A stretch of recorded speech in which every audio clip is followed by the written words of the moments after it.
வணக்கம். சித்தர்கள் பல இடங்களில் சமாதியானார்கள். அதனாலே அதுக்கப்புறம் அவர்கள் எழமாட்டார்கள்னு அர்த்தம் இல்லை. சில சித்தர்கள் சமாதியில் இருந்து விட்டு எழுந்து விடுவார்கள். குழந்தையானந்த சாமி அது மாதிரி 3 இடத்திலே சமாதி கொண்டார் என்று சான்றோர்கள் பேசுகிறார்கள். நம்முடைய ஆலயங்களிலே சில ஆலயங்களுக்கு போனால் நம்முடைய மனம் எளிதில் ஈடுபடும். சிதம்பரத்துக்கு போகிறோம், நடராஜாவை பார்க்குறோம், மனசார கும்பிடுறோம். கள்ளழகர் கோயில் பழமுதிர் சோலை அங்கே போகிறோம், பெருமாளை கும்பிடுறோம், மகிழ்ச்சியாக இருக்கிறது. திருவனந்தபுரத்துக்கு போகிறோம், பள்ளி கொண்ட பெருமாள், பெரிய பெருமாள், அவரை கும்பிடுறோம், சந்தோஷமாக இருக்குது. திருவண்ணாமலைக்கு போகிறோம், பெருமானை கும்பிடுகிறோம், உண்ணாமலை உமையாளுடன் உடனாகிய ஒருவன், மகிழ்ச்சியாக இருக்குது. வைத்தீஸ்வரன் கோயிலுக்கு போகிறோம், பெருமானையும் அம்மையையும் வழிபாடு செய்கிறோம். அதே மாதிரி எட்டிகுடிக்கு போகிறோம், வழிபாடு பண்ணுறோம். மருதமலைக்கு போகிறோம். ஆமாம், இந்த பட்டியல் எதுக்காக இடுறேன் தெரியுமா? இது பூரா சித்தர்கள் சமாதி கோயில். கிட்டத்தட்ட 18-19 இடங்களில் சமாதி கொண்டதை ஒருவர் அற்புதமாய் பாடியிருக்கிறார். எங்கெங்கே யார் யார் சமாதி. அந்த சமாதிக்கு மேலே சிவலிங்கம், அந்த சமாதிக்கு மேலே பெருமாள், அந்த சமாதிக்கு மேலே முருகன். அதனாலே அந்த ஆற்றல் அந்த இடத்திலே பரவி இருக்கிறது. அங்கே போனால் மகிழ்ச்சியாய் இருக்கிறது. ஆதி காலத்திலே தில்லையில் திருமூலர், சிதம்பரத்திலே திருமூலர் சமாதி. அதுதான் அந்த மூலட்டானம்.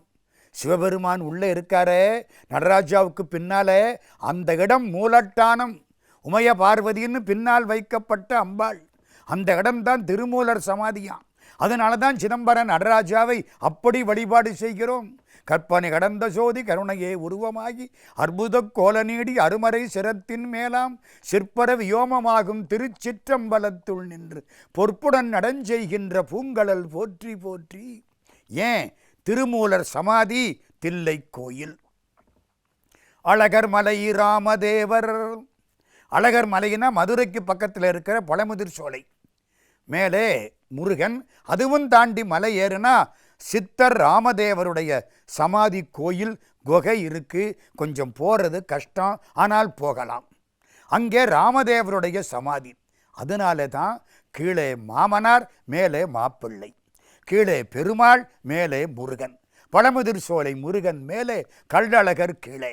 உனக்கு பணி செய்திருக்கும் தவமுடையேன் இனிப்போய் ஒருவன் தனக்கு பணி செய்து கடைத்தலை நிற்கை நின் சாயல் அழிவு கண்டாய் புனத்தினை கிள்ளி புதுகவி காட்டி உன் பொன்னடி வாழ்கவென்று இனக்குறவர் புதியது உண்ணும் எழில் மாலிருஞ்சோலை என்றாய். திருமாலிருஞ்சோலைன்னு பேரு. மேலே இருக்கிறது யாரு? ராமதேவர் சமாதி. அன்புடைய அனந்த சயனத்திலே கும்பமுனி. அனந்த சயனம் திருவனந்தபுரம், கும்பமுனி அகத்தியர். அகத்தியருடைய சமாதி கோயில் அங்கே. அகத்தியர் இன்னும் இருக்காருன்னு ஒரு கட்சி உண்டு. அந்த அகத்தியர் வேறே, இந்த அகத்தியர் வேறேன்னு ஒரு கட்சி உண்டு. ஞானிகள் சமாதியில் இருப்பார்கள், மீண்டும் எழுவார்கள்னு ஒரு கட்சி உண்டு. இதெல்லாம் நம்ம நினப்பில் வச்சுக்கணும். அருணையில் இடைக்காடர். திருவண்ணாமலையிலே இடைக்காட்டு சித்தர். வாத வைத்தீஸ்வரன் கோயிலில் தன்வந்திரி. வைத்தீஸ்வரன் கோயில் புள்ளிருக்கு வேலூர். பெருமானுக்கு எல்லா தீமைகளையும் மாற்றி மருந்து கொடுக்கிற வைத்தியநாதர். அம்பாள் தையல் நாயகி. முருகப்பெருமான் முத்துக்குமாரசாமி. அங்கே தன்வந்திரி என்ற சித்தருடைய சமாதி. வான்மீகர் எட்டிகுடியில், எட்டிகுடி முருகன் கோயில். வால்மீகி ரிஷி அங்கே தவத்திலே இருக்கிறார், சமாதி. மருதாசலத்திலே பாம்பாட்டி. நம்மளுக்கெல்லாம் நல்லா தெரியும். மருதாசலம் என்பது கோயம்புத்தூருக்கு பக்கத்தில் இருக்கிற மருதமலை. மருதமலை மாமணியே முருகையா. எத்தனை காலம் கேட்டோம். இன்னைக்கு இனிப்பான பாட்டு, அருமையான பாட்டு, அழகான பாட்டு, தேவர் பெருமையை நிலைநாட்டக்கூடிய பாட்டு, கண்ணதாசன் பெருமையை நிலைநாட்டக்கூடிய பாட்டு, குன்றக்குடி வைத்தியநாதன் அவருடைய பெருமையை நிலைநாட்டக்கூடிய பாட்டு, மதுரை சோமுவை நிலைநாட்டக்கூடிய பாட்டு. அந்த ஊர் மருதமலை, பாம்பாட்டி சித்தர். திருமாயூரமாம் குதம்பை. மயிலாடுதுறை மாயூரம் குதம்பை சித்தர். பாதசெங்கழனி ஆரூரிலே கமலமுனி, திருவாரூரிலே கமலமுனிவர். பழனிமலை போகநாதர், பழனியிலே போகர், இவ்வளவு பேர் சமாதி இன்னைக்கும் இருக்கு. பரங்குன்றிலே மச்சமுனி, திருப்பரங்குன்றம், பரங்குன்றம், பரன்னா எல்லாத்துக்கும் மேற்பட்ட தலைவன். பரங்குன்றிலே மச்சமுனியும் திருப்பதியில் கொங்கணவரும். திருப்பதி பெருமாளுக்கு அவ்வளவு கூட்டம் சேருது. ஒரு பக்கம் பணவசியம் கொண்டே கொட்டுறாங்க, அதுக்கு சமானமா நிறைய பேருக்கு கிடைக்குது. திருப்பதி கொங்கணர், அவர் அந்த சித்தருடைய சமாதி திருப்பதியிலே கொங்கணவரும். சேது ராமேச்சுரம் தன்னிலே பதஞ்சலி, ராமேஸ்வரத்தில் இன்னைக்கும் போனால் பதஞ்சலி முனிவர் சமாதி இருக்கு. உள்ளே சமாதியிலே அவர் இருக்கிறார், வெளியில் சுவர் வைத்து மறைக்கப்பட்டிருக்கிறது, முன்னாலே அவருடைய சிலை இருக்கிறது. ராமேஸ்வரம் கோயிலுக்குள்ளே போகிற பொழுது பதஞ்சலியார் சமாதி கேட்டு பார்க்க வேண்டும். சேது ராமேச்சுரம் தன்னிலே பதஞ்சலி திகழ் காசி நந்தி தேவர், காசியிலே நந்தி தேவர் இருக்கிறார். செப்பரிய கருவூரில் காங்கேயர், கருவூர் சித்தர் கருவூரிலே இருக்கிறார். பெருமை சேர் பொய்யூர் கோரக்கர், பொய்யூர்னா எந்த ஊர்? நம்ம ஊர்லாம் மெய்யூர், அது மட்டும் பொய்யூரா? இல்லை. வடக்கு பொய்கை நல்லூர் அப்படின்னு நாகப்பட்டினத்துக்கு பக்கத்தில் ஒரு ஊர் இருக்குது. நான் அங்கே போய் அந்த சித்தர் சமாதியை வழிபாடு பண்ணி இருக்கிறேன். நாகப்பட்டினத்துக்கு பக்கத்தில் வடக்கு பொய்கை நல்லூர், அங்கே தான் கோரக்கர் சமாதி. சோதிரங்கத்திலே சட்டை முனி, திருவரங்கத்திலே சட்டை முனிவர். மதுரையில் சுந்தரானந்த தேவர், மதுரையிலே சுந்தரானந்தர். அப்பா, இதெல்லாம் ஒரு பட்டியல். ஆதி காலத்திலே தில்லையில் திருமூலர், அழகர் மலை ராமதேவர், அன்புடைய அனந்த சயனத்திலே கும்பமுனி, அருணையில் இடைக்காடர், வாத வைத்தீஸ்வரன் கோயிலில் தன்வந்திரி, வான்மீக ரெட்டிகுடியில் மருதாசலத்திலே பாம்பாட்டியும், திருமாயூரமாம் குதம்பை, பாதசெங்கழனியாரூரிலே கமலமுனி, பழனிமலை போகநாதர், பராபரங்குன்றிலே மச்சமுனியும், திருப்பதியில் கொங்கணவரும், சேது ராமேச்சுரம் தன்னிலே பதஞ்சலி, திகழ் காசி நந்தி தேவர், செப்பரிய கருவூரில் காங்கேயரும், பெருமை சேர் பொய்யூர் கோரக்கரும். சோதிரங்கத்திலே சட்டை முனி, மதுரையில் சுந்தரானந்த தேவர். 18 சித்தர்கள் 18 இடத்திலே சமாதி. ஸ்தூல சூட்சுமமுடன் காரணம் அறிந்துமே துவாதசாந்தத்தின் வெளியில் நீதிமயமாகவே இத்தலங்களும் இவர்கள் நெட்டை புரிகின்ற தலமாம். சமாதின்னு சொல்லப்படாதாம், இவர்கள் நிஷ்டை கூடுகின்ற தலங்கள். நீடு ஒளிவாளன்பர் முத்திக்கு வித்தாய நிறைந்திருக்கின்ற தலமே. நம்முடைய முத்திக்காக இவர்கள் அந்த இடங்களிலே தவஞ்செய்கிறார்கள். அந்த ஆற்றல் நம்மை வந்து தாக்குகிறது. இப்போ இத்தனை சித்தர்கள் சார், இந்த 18 பேரோட சரியா போச்சா? இல்லை. நமக்கு தெரிஞ்சது நூற்றுக்கணக்கு, தெரியாதது நிறைய. கற்றது கைமண்ணளவு, கல்லாதது உலகளவு. இது சித்தர்களுக்கும் பொருந்தும். அண்மை காலத்து சித்தர்கள் நிறைய பேர், இந்த பட்டியலில் சேராதவர்கள் ரொம்ப அதிகம். அதிலே ஒரு சித்தரை பற்றி இப்பொழுது நாம் சிந்திக்கப் போகிறோம். சிவவாக்கியருக்கு அடுத்து இவரை நாம் சிந்திக்க இருக்கிறோம். இவர் அண்மை காலத்தில் வாழ்ந்தவர். 1837ஆம் ஆண்டில் சமாதியானவர் இந்த சித்தர். 1837ன்னா இப்போத்தான் ஒரு 150 வருஷம் 200 வருஷம் அவ்வளவுதான். இந்த சித்தருக்கு என்ன பேர்? இவருக்கு திருவாரூர் தட்சிணாமூர்த்தி சுவாமிகள்னு பேர். உட்கார்ந்திருக்கிற பொழுது அற்புதமாக ஒரு கால் மேலே ஒரு காலை போட்டு நிர்வாண சந்நியாசியாக ஜோதிமயமாக உடம்பெல்லாம் திருநீற்றோடு திருநீற்றின் ஒளி வீசும் செல்வமாக வீற்றிருப்பவர் திருவாரூர் மடப்புரம் தட்சிணாமூர்த்தி சுவாமிகள். அவர் திருவடிகளை வணங்கி அவர் வரலாற்றை சொல்லத் தொடங்குகிறேன். இவர் அண்மை காலத்து சித்தர். இன்னைக்கும் திருவாரூருக்கு போனால் திருவாரூர் பெரிய கோயிலுக்கு பக்கத்திலே அந்த மடப்புரம்னு பேர். தட்சிணாமூர்த்தி சுவாமிகளுடைய சமாதி கோயில் இருக்கிறது. மனத்தை இழுக்கக்கூடிய இடம். கொஞ்ச நேரம் அந்த இடத்திலே அமர்ந்து அஞ்செழுத்து மந்திரத்தை நீங்கள் சொல்வீர்களேயானால் மனசில் 1000 பாரம் இருந்தாலும் இறங்கிவிடும். எல்லாவற்றையும் தட்சிணாமூர்த்தி சுவாமிகள் ஏற்றுக்கொள்வார். ஒரு கால் மேலே ஒரு காலை தூக்கி போட்டு நிர்வாண சந்நியாசியாக வீற்றிருக்கக்கூடிய பெரிய ஞானி திருவாரூர் தட்சிணாமூர்த்தி சுவாமிகள். திருவாரூருக்கு என்ன பெருமை? திருவாரூர் பெருமைக்கு எல்லையே கிடையாது. திருவாரூர் பிறந்தார்கள் எல்லாருக்கும் அடியேன் அப்படின்னு சுந்தரமூர்த்தி சுவாமி பாடுறார்.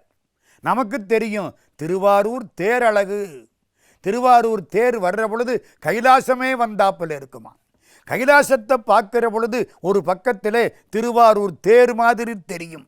அது உண்மை, நான் பார்த்திருக்கிறேன். ஒரு பக்கம் கைலாசம் திருவாரூர் தேர் மாதிரியே தெரியும். ஒரு பக்கம் பார்ப்பீர்களேயானால் சிதம்பரத்திலே உள்ள பொன்னம்பலம் மாதிரி தெரியும். ஒரு பக்கம் பார்த்தால் ஏதோ கொடிமரம் மாதிரி தெரியும். ஒரு பக்கம் பார்த்தால் விபூதிப்பட்ட தெரியும். கைலாசம் 8 திக்கிலே 8 விதமாய் காட்சி கொடுக்கும். அதில் ஒன்று திருவாரூர் தேர். திருவாரூர் தேரழகுன்னு சொல்கிறோம். பிருதிவி, அப்பு, தேயு, வாயு, ஆகாயம்னு 5 சொல்லுவாங்க. வான், மண், வழி, ஒளி, நீர். இந்த 5லே மண்ணாயிருக்கக்கூடிய திருத்தலம், மண்ணுக்கு அடையாளமாய் இருக்கக்கூடிய திருத்தலம், இறைவன் புற்றிடங்கொண்டவராக இருக்கக்கூடிய திருத்தலம் திருவாரூர்.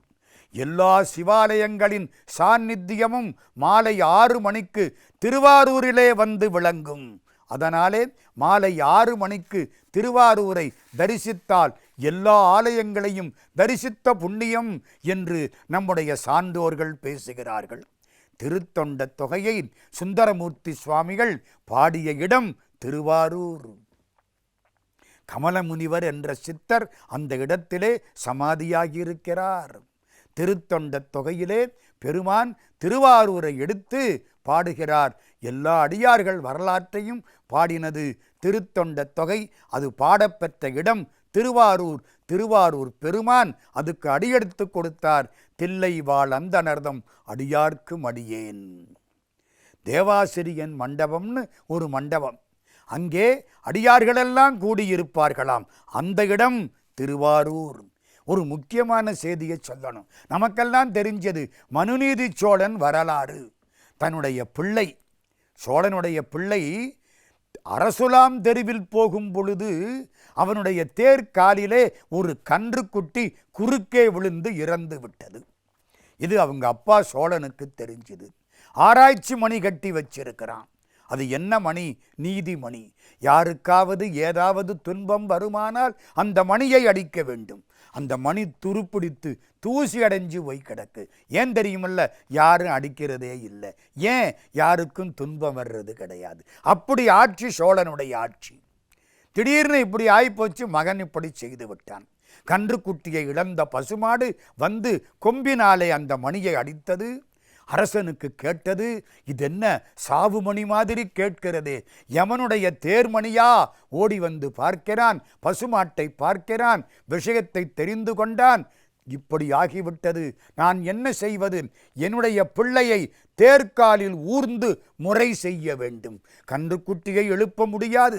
இந்த பசுமாடு எவ்வளவு துன்பத்தை பெறுகிறதோ அதே துன்பத்தை நான் பெற வேண்டும். என் பிள்ளையை தேர்காலில் ஊர்ந்து முறை செய்யுங்கள். மந்திரிட்ட சொல்லிவிட்டான். மந்திரி பார்த்தார், ராஜாவுக்கு ஒத்த பிள்ளை, ஒரு மைந்தன் தன் குலத்துக்கு உள்ளான். இந்த பிள்ளைய நான் எப்படி கொல்வது? கூடாது. மந்திரி தன்னை வெட்டி கொண்டு இறந்து போனார். இப்போ ராஜா பார்க்குறான், கண்ணுக்குட்டி இறந்ததுக்கு என் பையன் இறக்கணும், இந்த மந்திரி இறந்ததுக்கு நான் இறக்கணும்.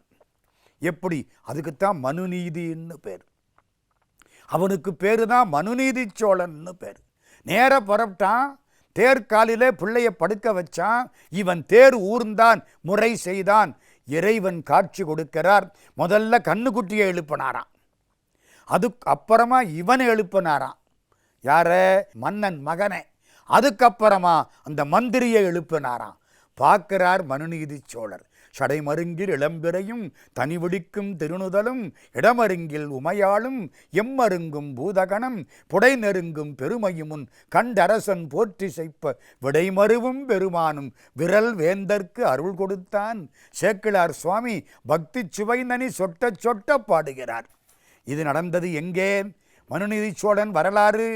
கண்ணகி பாண்டிய நாட்டுக்கு வந்து வழக்குரைக்கும் பொழுது இந்த வரலாற்றை சுட்டி காட்டுகிறாள். வாயின் கடைமணி நடுநா நடுங்க, ஆவின் கடைமணி உகுநீர் நெஞ்சு சுட, தான் தன் அரும்பெறல் புதல்வனை ஆழியில் மடித்தோன் பெரும்பெயர் புகார் என் பதியே. இவ்வளவு சிறப்பு எங்கே நடந்தது? திருவாரூர்.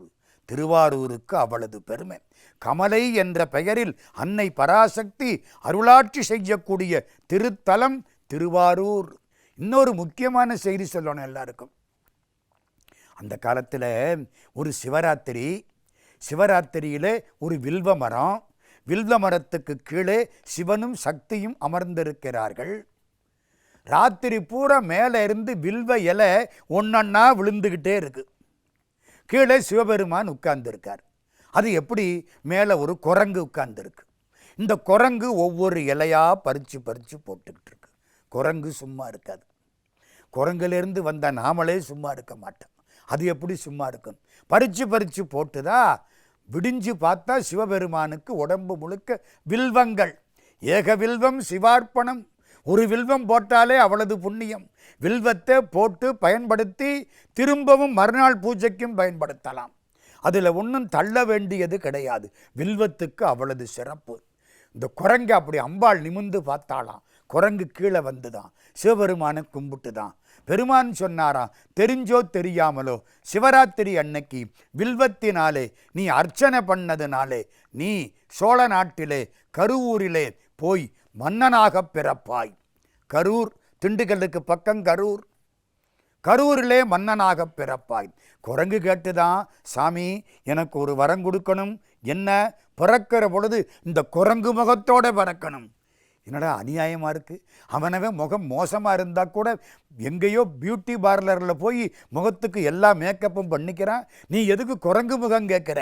இல்லை சாமி, அப்போத்தான் போன பிறவியில் குரங்காக இருந்தேன், சிவபெருமானை கும்பிட்டேன், சிவராத்திரி அன்னைக்கு பூஜை பண்ணனே, ராஜாவாயிட்டேன் அப்படிங்கிற நினப்பு இருக்குது சாமி. அதனால் குரங்கு முகமாக பிறக்கவை.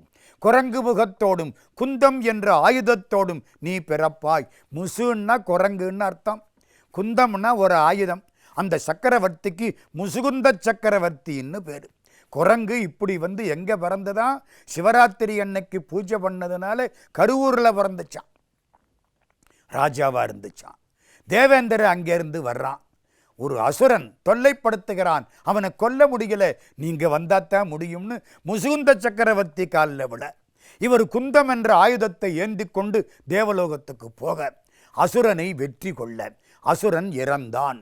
இப்போ முசுகுந்த சக்கரவர்த்தி தேவலோகத்தில் இருக்க, இந்திரன் பக்கத்தில் போனான். உங்களுக்கு என்ன வேணுமோ கேளுங்க, தர்றேன்னா.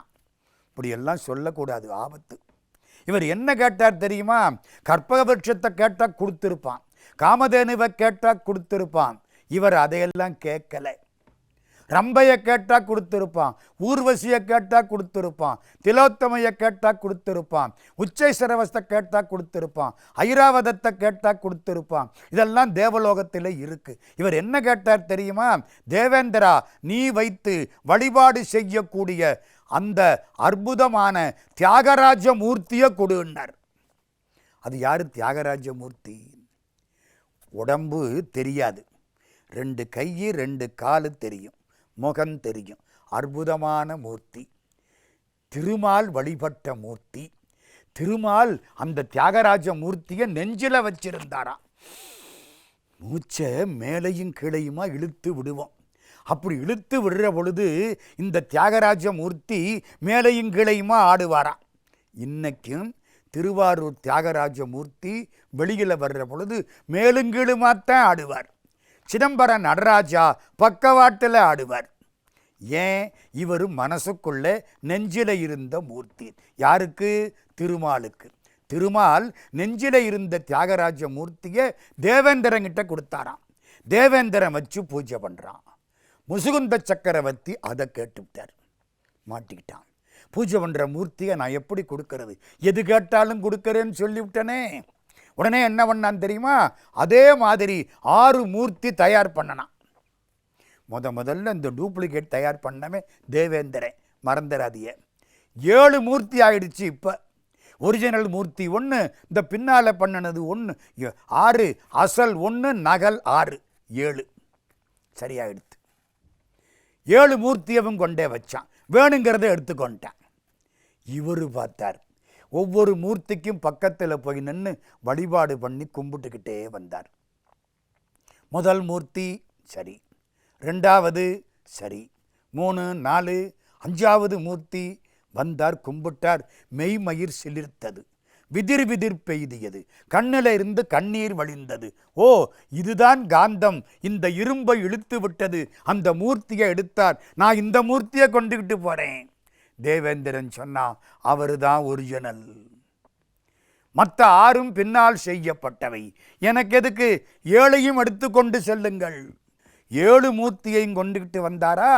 மூல மூர்த்தியை திருவாரூரில் வச்சார், இன்னொரு மூர்த்தியை நாகப்பட்டினத்தில் வச்சார், இன்னொரு மூர்த்தியை திருநள்ளாற்றில் வச்சார், இன்னொரு மூர்த்தியை திருமறைக்காடு வேதாரண்யத்தில் வச்சார், இன்னொரு மூர்த்தியை திருக்காராயில் அங்கே வச்சார், இன்னொரு மூர்த்தியை திருவாய்மூரில் வச்சார், 7வது மூர்த்தியை திருக்கோளிலியில் வைத்தார். ஒரிஜினல் மூர்த்தி திருவாரூர் தியாகராஜ மூர்த்தி. அந்த திருவாரூரிலே மடப்புறத்திலே ஒரு தட்சிணாமூர்த்தியாக வீற்றிருந்து ஞான ஆட்சி செலுத்தி அருள் அரசு புரிந்தவர் அருணாசலம் என்று பெயர் பெற்ற திருவாரூர் மடப்புறம் தட்சிணாமூர்த்தி சுவாமிகள் என்ற சித்தர். இவருடைய வரலாறு தொடர இருக்கிறது.